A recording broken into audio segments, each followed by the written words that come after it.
afternoon. Just to let everybody know, if you're not aware, we were going to go into breakout rooms for World Cafe, but because we've had variation, as we do in quality improvement, in attendance, we've decided to actually just use one room and share the stories. And we do have enough time to be able to do that, because we've got 8 stories today. Carl is going to be the gatekeeper in terms of the time. We've got around about 10 minutes for each presentation, and it looks like we've got enough time after that then to take comments and questions.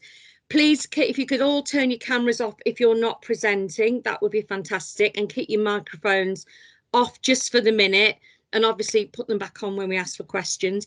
Please use the chat box to be posting your thoughts. And clearly, obviously, I think the first post that's in there is, I think, very Christmassy already. I should have put my reindeer. I've got some reindeer antlers. I should have put those on, shouldn't I? So if you can pop any thoughts or questions into the chat box, that would be fantastic. There will be time for us to have a conversation. I do like that, Anne. Very good, very good. So I'm going to hand over, without further ado, welcome everybody. Thank you for your input. Looking forward to this, and I'm going to hand over to Carl to do the running order, if that's okay. Carl, over to you. Okay, so first up we've got Sharon and Parveen with Transforming Care Partnership Hub. Over to you. Hi everyone. Welcome, ladies. Good to see you. Hi, I'm just in the process, hopefully, of sharing my presentation. I'm hoping. I think it's happening. Yes. Hopefully. Bingo. Yeah. Oh, lovely. Can you see? Because I can't see anything at the moment. No, I know. Yeah, you're fine. Look, thumbs are going up. People know how to clap and throw their thumbs up and all sorts. Oh, lovely. Yay. There you go. Can everybody stick their thumbs up, please, for Sharon and Parveen? Fab. Super. There you go. Look, hands, everything. Look, everything's going up. Oh, super. Oh, I love hearts. Right. Yes, lovely. Okay, well, obviously, as I said before, my name's Sharon Charles Cockrell, and I'm Parveen Hayer. We'll get there, Parveen, don't worry. So obviously we're going to talk to you about transforming care and what's that meant for Leicester City Council working in partnership with both the CCG and LPT. So my first slide talks about the history around transforming care. So obviously, you know, we all know, unfortunately, we had the documentary in regards to Winterbourne in 2011, which obviously exposed horrendous abuse. That was in May. In December 2012, there were targets set by the Department of Health about obviously those young people that were inappropriately placed in secure units that needed to be moved out by June 2014. And unfortunately, lo and behold, in June 2014, the targets were missed about getting everybody out. Actually, I've jumped one. Sorry, I've gone across the top instead of the bottom. Sorry. There was further findings, obviously, in June 2012 from CQC about the welfare standards and the safeguarding issues. December 2012, obviously, I previously stated the people being appropriately placed and for them to be moved out by June 2014. In 2013, the Government Association continued to push for TCP to be improved. And again, in June 2014, unfortunately, the targets were missed. On to my next slide. In 2015, NHS England committed to reduce the number of autistic people, those with learning disabilities in mental health hospitals under the Transforming Care programme. And then the government, can we just get rid of that? Sorry. and then also the government and the NHS also came under scrutiny and criticism from people with learning disabilities and autistic people, families and charities, because again, the failure to meet those targets. So obviously it wasn't looking very good at all. So what did this mean for the learning disability services in in Leicester. So to tackle this locally, the Leicester City Council attached a link team leader from the Learning Disability Service in 2016, and in 2017 we then established a link social worker for the transforming care pathway, just so it was more streamlined, so there was better communication. This meant attending twice weekly meetings at the Agnes unit with numerous professionals from across the board, so that we could build those stronger partnership links, and just so we can end up with a successful discharge for the people of Leicester that we were trying to support back out into the community. And obviously it's for everybody involved, it's about continuing to build those better partnerships with fellow health partners, and that is key, because without that partnership working, we don't go very far. And unfortunately, the only person that suffers really are the people that are still behind those locked doors. So who do the transforming care people, who do the transforming care support? TCP was set up to support those people with diagnosed with learning disabilities and or autism. More recently, we have begun to oversee TCP Children's Admissions Register, which is in continual development, and Parveen will probably talk about that a bit more. The SATS team, which is the specialist autism team within the LPT, obviously are working with age 14 plus and adults in order to try and deliver better services.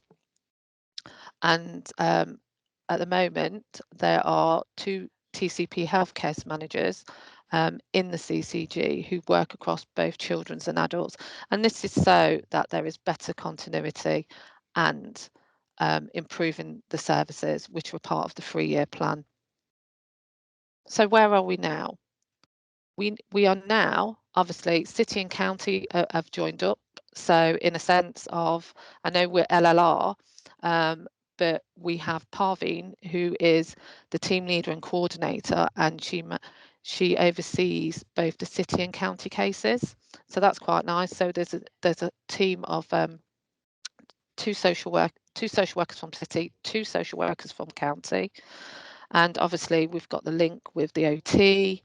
We've got links with supported living workers and 2 healthcare managers from the CCG, and obviously everyone attends those weekly hub meetings. So it's really positive that we've got that ongoing communication, which is vital. Parveen, can I hand over to you now? Yes. Right, thank you, Sharon. Barriers to discharges and reasons for admission. And these are the ones that we've actually researched or seen a lot of. So the first one is sourcing the right provider. A lot of the time, although we have our own commissioning framework, but a lot of the time discharges and barriers are because we're trying to get the right provider, and going on to that, linking into that would be sourcing the appropriate accommodation in the right location. Sometimes due to people's their needs or risks, should I say, if they can't, for example, be in a built-up area because they're screaming, shouting all the time, and it could be disruptive to neighbours and the neighbourhood, or people who are ex-sex offenders can't be near a school so it's all, so these sometimes are barriers, and because it's trying to find the right location, the right provider, all these things become quite complex and difficult and challenging.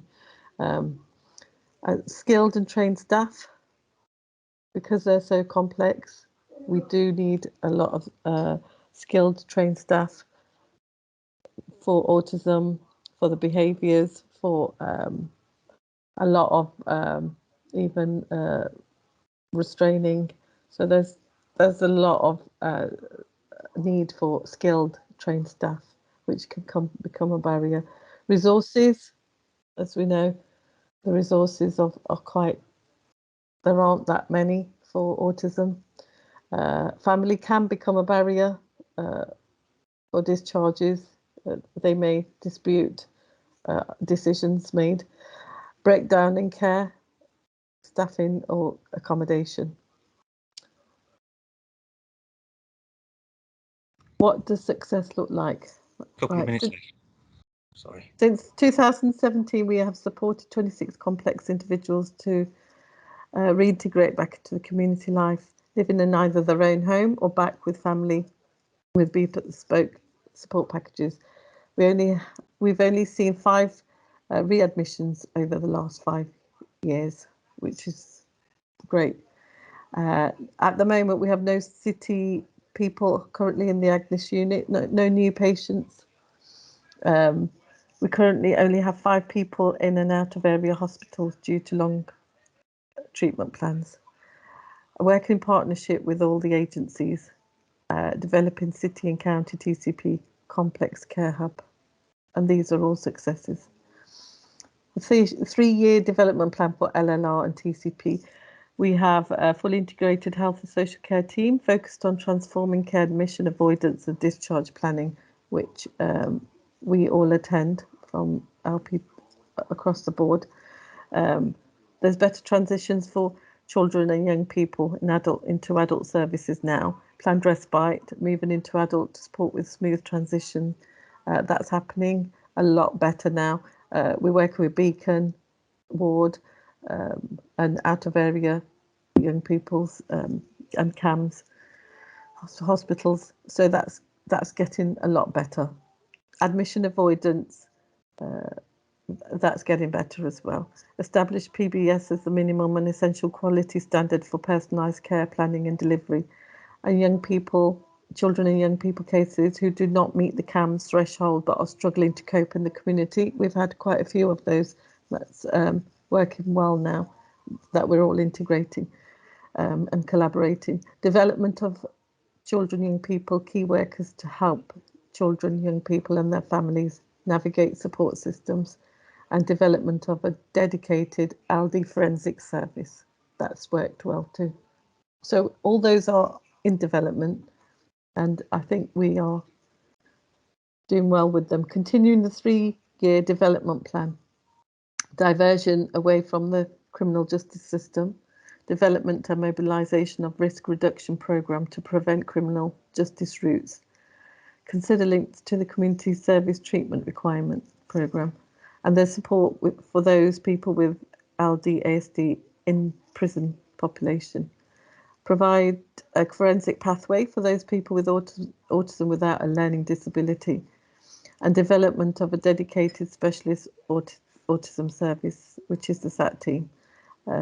Development of a dedicated online resource for people with autism in LLR, and better support in the community to maintain placements and prevent admission. We're just out of time. I know. We aim to make the road through TCP a smooth, seamless journey that offers new beginnings. She's nearly there. She's nearly there. Look, there you go. Go Thank you for listening. Okay, microphone's off. A round of applause for that. Well done. Well done. There you go. Sorry, it was a real. We tried to get as much information as we possibly could. So, I mean, sorry, thank you. Yeah, but no, that was fantastic. And I think about the story that we had yesterday with Sarah, and there is so much alignment. It'd be good for you to hook up, I think, between Nottingham and yourselves. And I think, you know, what really stood out to me was your low readmission rate, which I think is really good. So, you know, it's wonderful that you're preventing admissions as well. So anyway, and wonderful. You've got a huge big heart from Jacqueline, from Jackie Moore and Fab team. And I've just said the MDT working, you really described it well about who you're working with in addition. And I think that sounds like it's absolutely key, because there's so many different needs, isn't there, related to these people that need that level of support with autism, because structure and routine is so critical, isn't it? Yeah, and it's all working. It's all key, like Sharon said, with working with health professionals and how we collaborate, and we've collaborated really well. That this is why we're getting the outcomes for. And we need to see ourselves as one big team. We're not separate. We're we're not one big team with one aim, And one aim is to give that individual a better life and give them the life back and get them out. Absolutely, and it's about the strengths of each, what each profession brings to the kind of the wrap around that person that's really critical, isn't it? That I always call it a circle of support, because I think that's what it is, isn't it? A circle of support. Jackie, if she can't figure out how to clap, you can take your microphone off and just physically clap. Yeah, come on, Jax. Where's your key? Where's your hands? Let's go. Exactly. That's a good idea. Jacko, I can't expect anything less from you. The other thing you can do is where you can see the little person with the hand up, if you just touch that and it drops down, you can see the heart emoji and the clapping, and you can do it then. No, don't not that one. Go along a bit, along to the left. There you. Well done, Jackie. My job is done. Fantastic. Technical guru. Absolutely. Anybody got any thoughts or any comments they want to make? Pop your hand up. We'll bring you in. No, you've blown everybody away. We've stunned them. We've stunned them in silence. I was going to say that it's really nice to hear the background and all the hard work that's gone on, because you know, I hear about all the transformational work and the development, and obviously we've seen all the specialist autism team coming through, and I'm obviously related to somebody that's doing that work with you, so I hear about it, but to hear all this project work is really interesting. It's really good to hear. It's really absolutely, and that's why I think firstly, it'd be great if you can connect with Sarah, I think, in Nottingham, because I just think there's a lot of shared learning that can go on there, because you're all working towards the same aim. And Jackie, I just wonder if there's any way we can elevate this a bit more within LPT. The story, does there need to be a session, a learning space? Well, there always needs to be a learning space for everything at the minute, I think. I'm sure the IKH. How do we get together and make that happen? So absolutely, but I'm sure the IKH would absolutely help with that, wouldn't there, Carl? Oh yeah, definitely. So I'll leave that with you on that. Yeah, we'll be here. Sharing the love and sharing the learning. No, that's absolutely fantastic. Yeah. One of the things I was saying yesterday was that the presentations were fantastic, but it was trying to bring out that MDT stuff to kind of talk about, because it's all about integration, isn't it, and the way we work together. So I think that's a really, really good example. And your stats, you know, your outcomes, not even your stats, your outcomes for people really, really stand out. So thank you so much. You've really shared a lot in a very short space of time. But it is team effort, collaborative working, and that's what makes it work. And the thing is, it's about not stopping to say we've finished here. It's about how we continue to build on that 3-year plan and build on that three-year programming and keep changing. Absolutely. And we will, when we evaluate the World Cafes, we'll make sure that those words are used as well, won't we, Carl? It's really important that we capture that, because I just think that's just such a fabulous example of integrated working, both from within provider organisations but out into the community. Does that make sense? So it's a pathway. It's amazing. Yeah. Wonderful. Okay, thank you. Really glad you could join. Are you staying with us? Yeah. Yep. Fabulous. Thank you so much. You've got to go, Parveen. Thank you. All right, see you soon. All right, see you soon again. Bye, Parveen. All right, take care. Thank you. Wonderful. Back over to you, Carl. Okay, and next it's David and insulin safety. Yeah, and I've got to try and share this now as best I can. Thanks, David, and welcome. Let me see. I'm hoping it's this. Oh, there you go. Tell me if you can see that. I think Jackie needs to do a round of applause now she's learned how to do it. There you go. You've got thumbs coming up. There you go. Oh, that's always a nice thing. There you go. Okay, so 10 minutes. So my name's David, and I've been leading on a project over the last year around improving insulin safety within community health services. And I think this very quick presentation, while it's got a few slides to show you, I want to give you a flavour of what it's like to do a QI project for the first time, when it like just drops in your lap and frankly you haven't got a clue what to do. So here we go. A bit of background, because this came out of the blue. We had a never event within Community Health Services with insulin. If you're not familiar with what a never event is, for insulin, it's when someone gets 10 times the dose that they should have been given of insulin in one go. And by its, by the title, it should never happen. So it triggered, you have to report it nationally, and then that triggers an internal review. Our internal review and deep dive started back in sort of June of 2020, and it found that we had over a period of months between January the 1st and May the 31st, 24 errors that were down to us within CHS. Now I want to put that into perspective, because in the same period we did 42,000 insulin administration episodes. So in one respect it's a very small figure. However, if you are that figure, this is catastrophic, and you don't want to have the wrong dose given to you by one of your nurses. What we do know is that these stats are broadly in line with the national picture, but it shows that you can do more.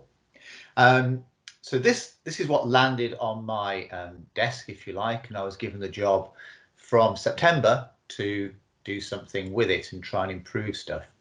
So what I've prepared for you here is a sort of a timeline, and I'm going to share with you also the results of what we've managed to achieve, because I've managed to get some results back this week, and I think I'm really happy with them. However, let's take it back to the beginning. When it landed on my desk, it felt like, where do you start? And yes, you've got this high level of analysis, but I wanted to find out what the staff on the ground felt. I wanted to find out what the staff on the ground thought the solutions might be.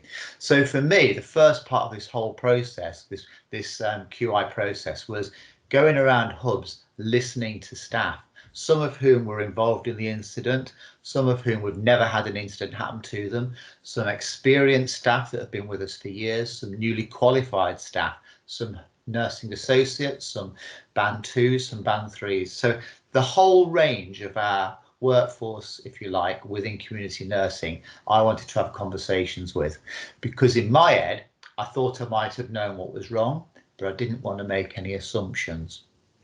So we did that, and we got some themes come out, and those themes were, they didn't like the care plans, they weren't up to date, they weren't clear, they weren't good enough, they didn't like the authorizations. We got loads of different authorizations flying around a system that didn't work for them.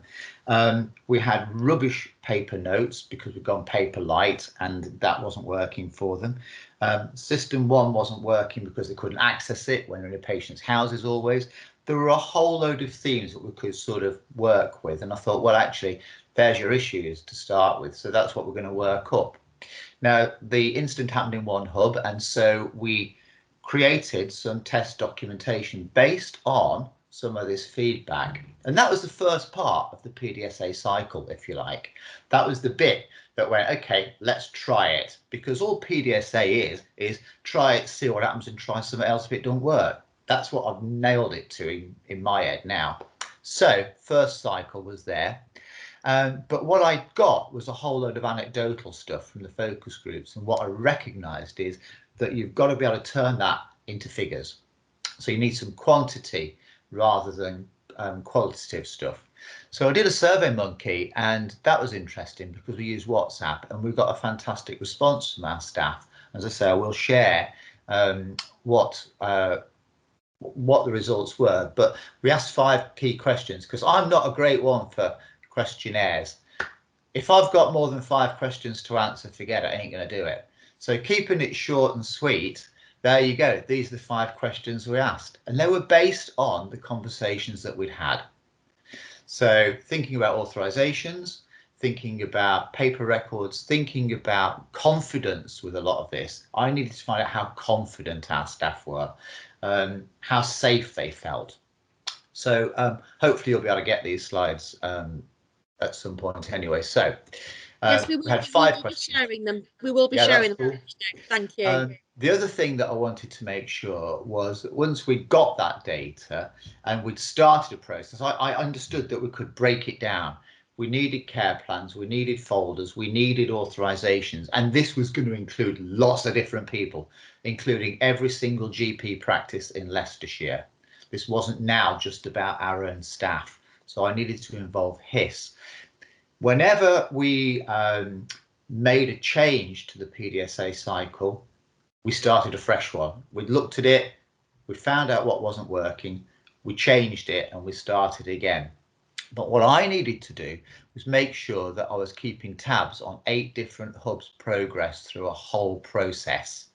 And as you can see, this timeline, it overlaps in so many ways. So in terms of a process map, this is a template I've devised. This is a charm ward. They've got 4 wards. They had to identify every insulin patient that they were visiting. And then this starts off completely red. And as they work their way through from holistic assessment to the new notes being taken in, these graphs slowly go green. So it was one way that I could quantify what each and every hub was doing at any one time. The authorizations were interesting because I needed to work with HIS, and GPs didn't see the need for any change whatsoever. So that was the biggest challenge that I'd had. It was easy to see and sell a change within our own organisation because we could see we'd got problems, but GPs didn't see there was a problem. So turning them into people who could see the risk from our perspective was the biggest challenge I had. We created new care plans again. We needed to do that with HIS, and we got some new folders.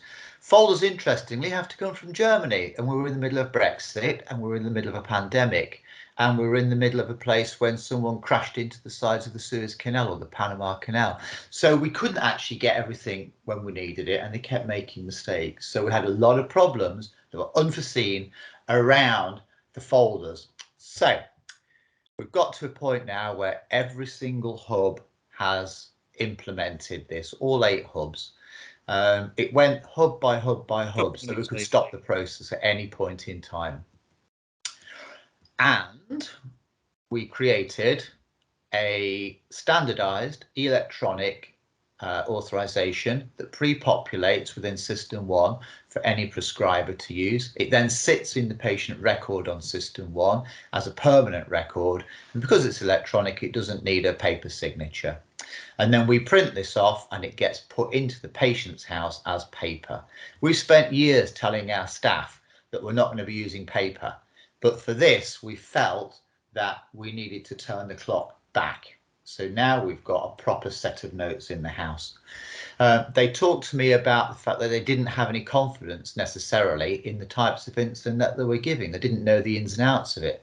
So now they've got something like 18 data sheets that we've provided that sit in their house, and that particular data sheet is specific to that insulin for that patient. And they may have 2 of those in the sets of notes. We've created a blue authorization administration form that captures everything, and we have to say we did look to another trust to get the bare bones of this because they're an exemplar site, and we've added to it and tweaked it for our benefit, and we think it's now improved, and we've sent it back and they've thanked us for the changes, which is quite nice. That's the sort of thing that we've been pushing out there. So every patient on insulin who we now see has got this in the house. And I do want to share some results. So the survey, pre and post changes. Pre-change, blue. Post-change, amber. Thinking about the authorizations, you could see that confidence was quite low at 42% before. This week, it shot up to 86%. And we've turned the graphs upside down now. I'm really thrilled with these results. If you think about the paper records that we used to have, how easy they were.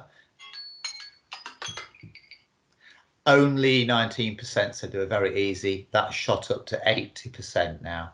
So again, we've turned the graphs upside down. Knowledge, the confidence with the insulins that they're giving, and once again, it's gone from 12% up to 76%. There's room for improvement, but by any stretch, I think these are impressive. That's a yes or a no one, which is nice and easy. But again, that's gone up, as has the care plans. There's still some work to do with care plans, and I think that's down to human factors. So some challenges that you can read about afterwards, but what I'd say is we've captured our learning using a QI process. Really get to grips with the true problem by talking to the staff and ally that to the high level data. Make sure you've got quantitative, not just qualitative, not just quantitative. Yeah, numbers, not just opinions. That's it. Get that. And whatever you do, don't provide them with something they don't want, because they ain't going to get worked up. So go with what they need.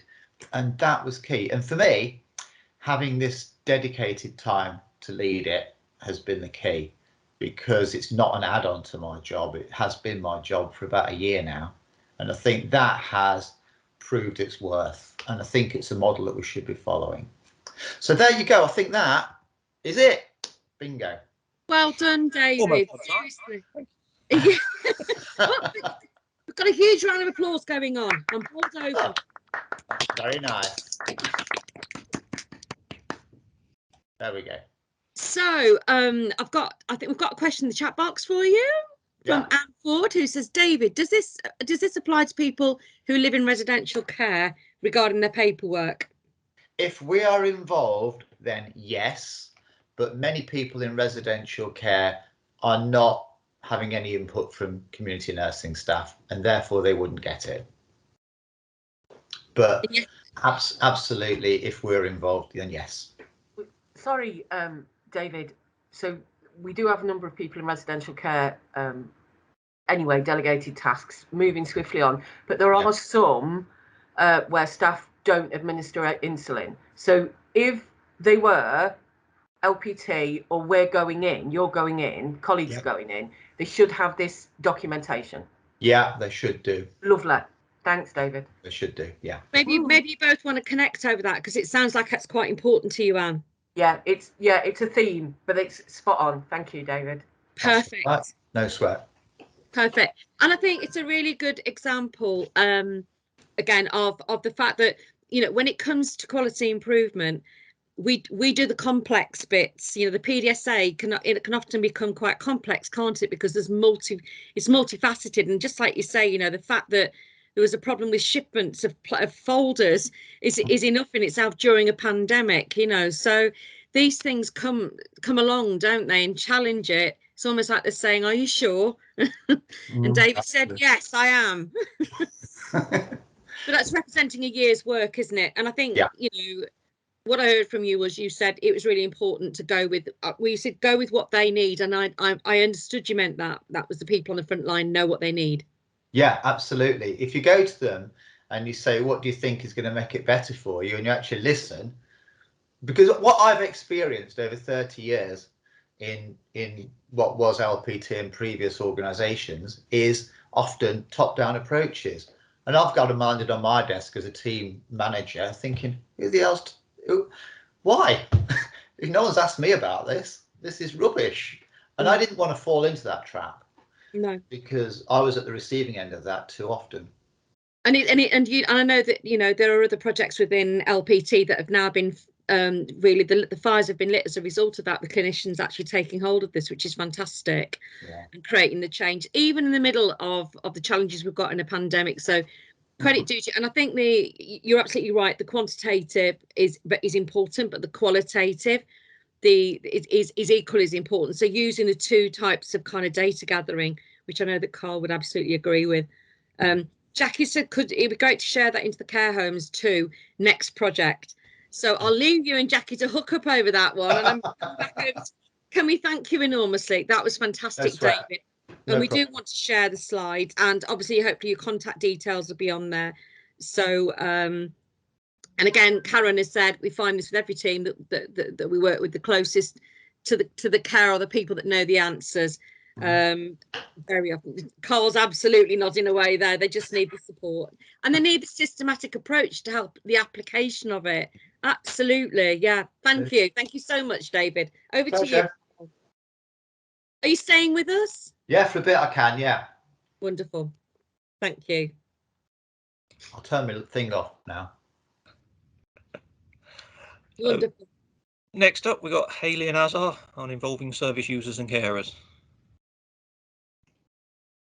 Looking forward to this, both of you. No, we are doing the recovery cafes though, but obviously it's about service user and carer involvement, and we will plug our QI in the box. Let me just grab my presentation up.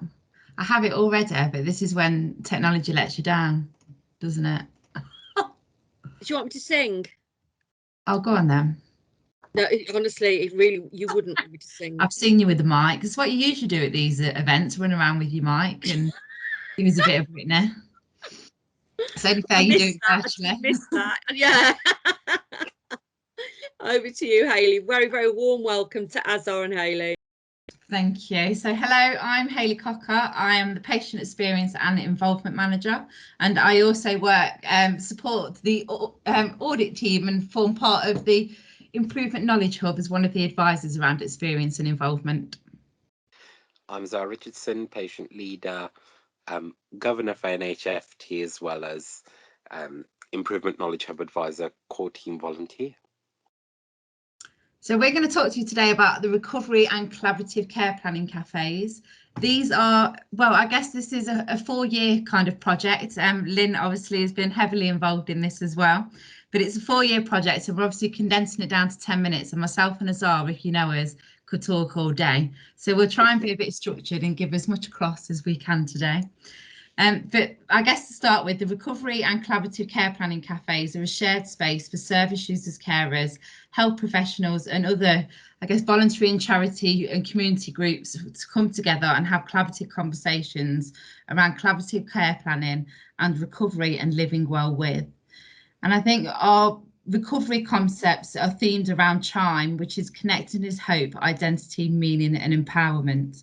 And the cafes are there really to encourage participants to share their recovery journey and experiences, as well as holding one-to-one, and we hold one-to-one sessions to support those individuals to be able to hold those cafes and kind of get involved and share those experiences. But it really encourages our staff and service users to kind of share together and learn from each other around the recovery concepts and collaborative care planning.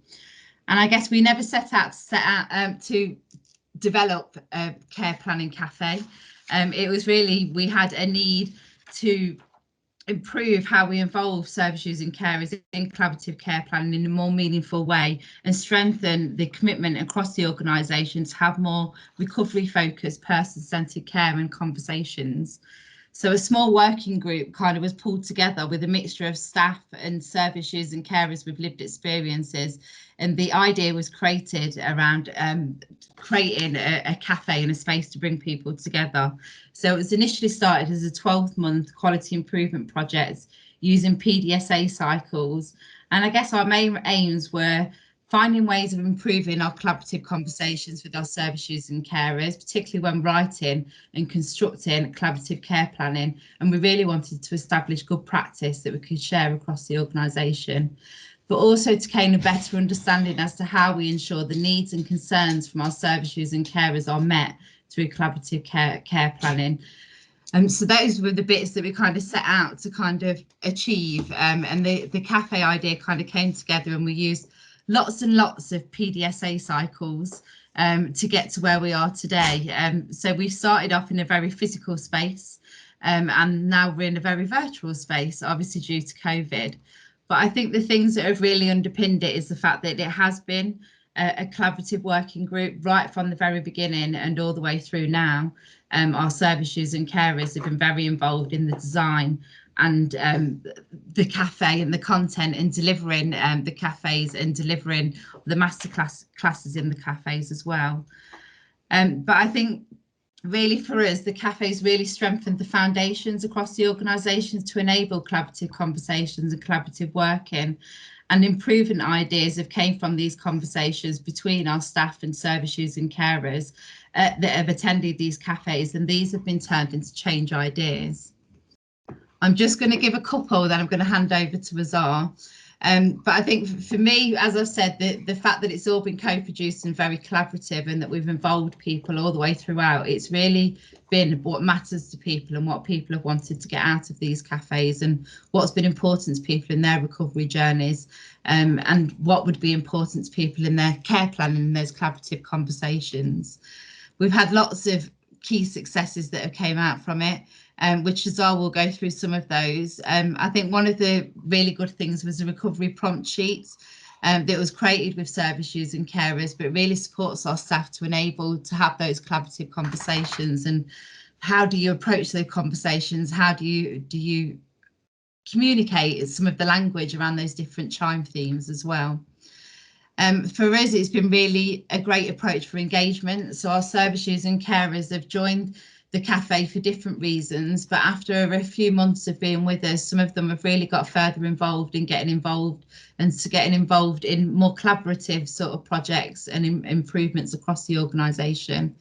And I think for me, on a personal level, I am a staff with lived experience, and it's been really quite a movement and to be part of that cafe, but it shifted the way I feel about my mental health, and I've been a lot more open about it. But I think it's enabled a whole workforce to kind of shift those kind of dynamics. We've had a common purpose, and we've very much seen over time, particularly in the physical cafes where staff have really opened up as opposed to our service users opened up. We have a real mixed balance of people sharing experiences, which is really lovely to be a part of.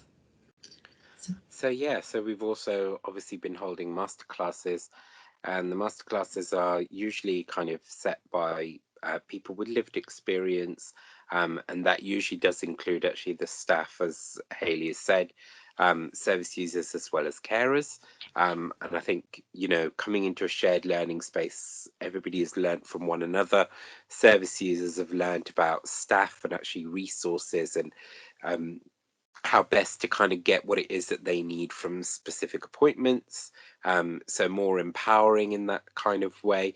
And I think staff have also learned about, you know, how it is to actually live with a condition day in and day out, past the kind of 9 to 5 that I think most of us work at. From that, we've also developed the CHIME course, which is actually a 5-week recovery college course. Lynn and I used to actually present that and facilitate it to students, and we've been doing that for over 3 years, until she disappeared off to Nottingham, and I'm doing it on my own. No complaints, don't worry. And it's been fantastic to actually see students, I think, you know, learning about what recovery actually looks like, and actually how to bring CHIME into their life, and actually seeing what it is, you know, after 5 weeks, actually seeing those students actually really building themselves up and coming out and really talking about their experiences. It's been a fantastic therapeutic space that I think we've created. And then we've also ended up doing that online, obviously due to COVID, and that has come out with the same kind of level of authenticity across the screen as much as you can kind of get from online. And I think obviously for me, it's always been about the shifting dynamics. I think people have got a stereotypical image of service users just kind of rocking in a corner somewhere or very, very unwell. But actually, you know, most of us can actually function. We are able to speak. We are able to kind of give coherent thoughts and be very articulate. So I think it's just shifted some of that, and also I think shifted some of the power dynamics as well. People know that, you know, the more empowered we get, the easier it is for actually staff to do their job, because staff are not wasting their time doing something that isn't going to work really for us in regards to intervention pathways and kind of other useless things which don't matter to us. Let's, you know, talk to us about what matters to us and not actually what matters to you. Next slides. So here's some fantastic feedback that we've been having across the cafe, and I know that we've got 2 slides on this one, but it's just absolutely great to get the feedback from service users as well as from staff to see how actually the cafes have changed their lives, literally. I think what it is that we do here is we have a space that is actually totally free and able, where people can exhibit. And as Hayley has said, I've had a number of people actually come up to me that are staff that have actually confided in me in regards to their invisible illness and their disabilities that they have, that they don't feel able to actually tell anybody else at the moment. So building those relationships with only an hour and a half to 2 hours, it's very important that actually within those 2 hours, we've created a very open space for staff and service users to actually talk to one another freely.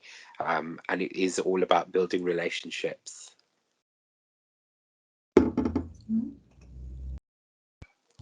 I think I just wanted to say as well, just before we do kind of finish our bit, and we're happy to have any questions, but I think it was never originally set out to create a recovery and collaborative care planning cafe. And I think a lot of the time, particularly when we work with our service users and carers, don't be afraid that you don't know what it is you're going to be working on yet, and that sometimes things completely change direction, because it's really important that we listen and we kind of work on things that matter most and will have the biggest impact to our service users and carers.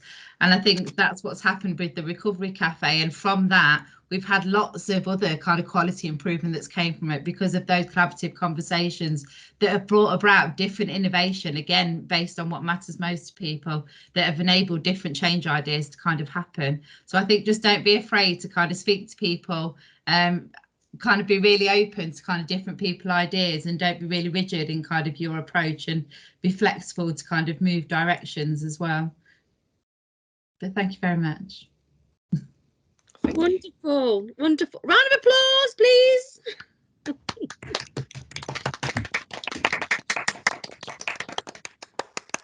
And I have to say, obviously, because I'm slightly biased because I was involved in it, not only were we shortlisted for the Patient Experience National Award, we came second, didn't we? We did. Nationally. And we've just submitted a paper to the Canadian Journal for Mental Health and Recovery, which is being published hopefully in the next few weeks. So you know, it and we there are other papers we want to write from this. It's been a phenomenal experience for the last 4 years, and you know, without all of the gifts and strengths and time and resources that staff and service users and carers have given to the cafe, that's what's made it the success that it is. And it's made such huge difference. You know, we've got a course now on strengthening conversations for change for staff. We've got a 5-stage model for collaborative care planning. You know, we've been doing you know, implementing outcome measures. It's been phenomenal, hasn't it, Hayley? More work to do, but CQC really picked up on it, didn't they?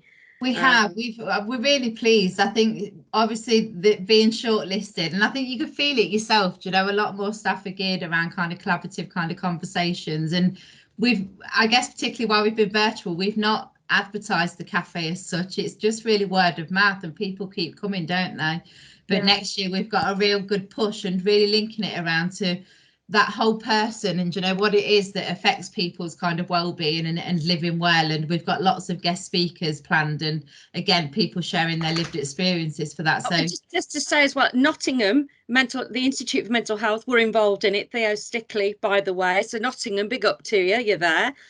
We presented at the last recovery conference as well, didn't we, in Nottingham? Yeah. Before COVID kind of set in.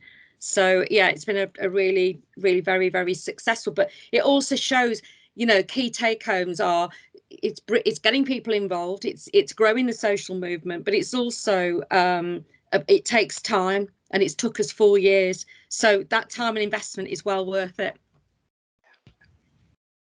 Thank you, Hayley and Azza, and just to say as well that the QI team were fantastic, the IKH team, Elena, and all of the work that she did with AMAT to help with the peer review audits, and that's because, yeah, wonderful.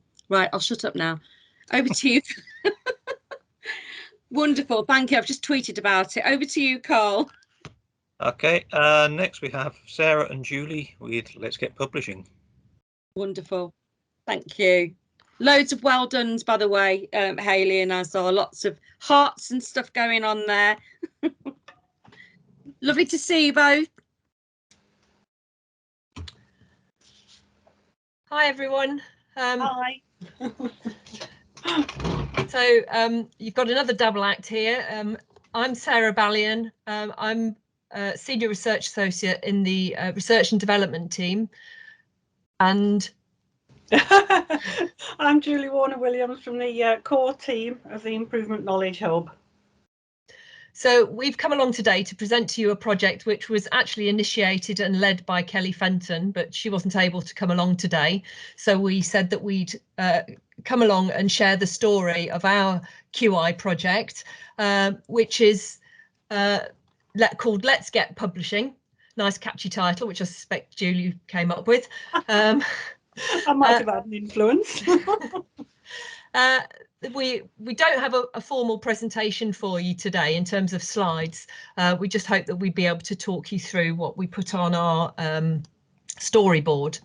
The aim of this project was primarily to increase the number and variety of publications we had from staff within LPT, and by variety we mean the types of staff that were contributing projects or writing up projects for publication, but also the type of publication that was being put out there.